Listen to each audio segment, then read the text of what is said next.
앙톡 사건에서 검찰 송치 전에 합의하면 불송치 가능성이 있는지는 실제 수사 대응에서 매우 중요한 판단 기준이 됩니다. 법률사무소 아신입니다. 경찰 단계에서 피해자와 합의가 이루어지고 처벌 불원 의사가 명확히 확인되면 수사기관은 사건을 반드시 검찰로 넘겨야 하는지 여부를 다시 검토하게 됩니다. 형사 절차는 단순히 사건 발생 사실만 보는 것이 아니라 피해 회복 여부와 처벌 필요성까지 함께 고려하기 때문에 합의는 사건의 방향을 바꿀 수 있는 중요한 요소로 작용합니다. 실제 수사 과정에서는 합의가 이루어졌다는 사실만으로 자동 불송치가 결정되는 것은 아니지만 처벌 필요성이 낮다고 판단되는 중요한 근거가 됩니다. 특히 초범이거나 범행의 경중이 상대적으로 낮고 피해 회복이 충분히 이루어진 경우에는 사건을 검찰로 송치하지 않고 경찰 단계에서 종결하는 방향으로 검토되는 경우가 많습니다.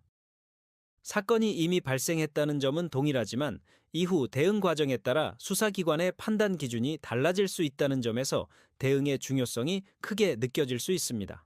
수사기관은 합의 여부뿐 아니라 사건 경위, 진술의 일관성, 확보된 자료, 그리고 재범 가능성까지 함께 검토합니다.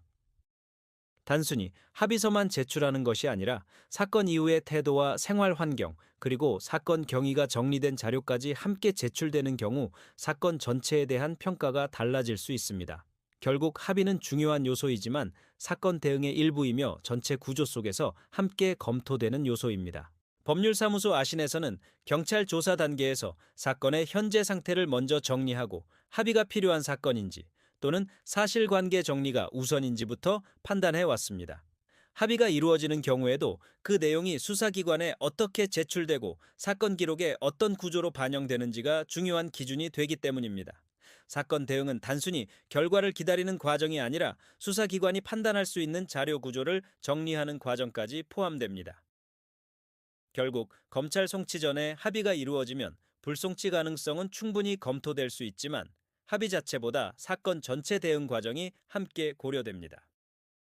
이러한 기준으로 사건 흐름과 대응 방향을 함께 검토하는 것이 중요하며 형사, 민사, 가사, 부동산, 행정 전반을 이러한 구조 속에서 다루는 곳이 법률사무소 아신입니다. 변호사 상담이 필요한 경우에는 본 영상의 설명글을 참고해 주시기 바랍니다. 구독과 좋아요는 보다 꼼꼼한 법률 상담에 도움이 됩니다.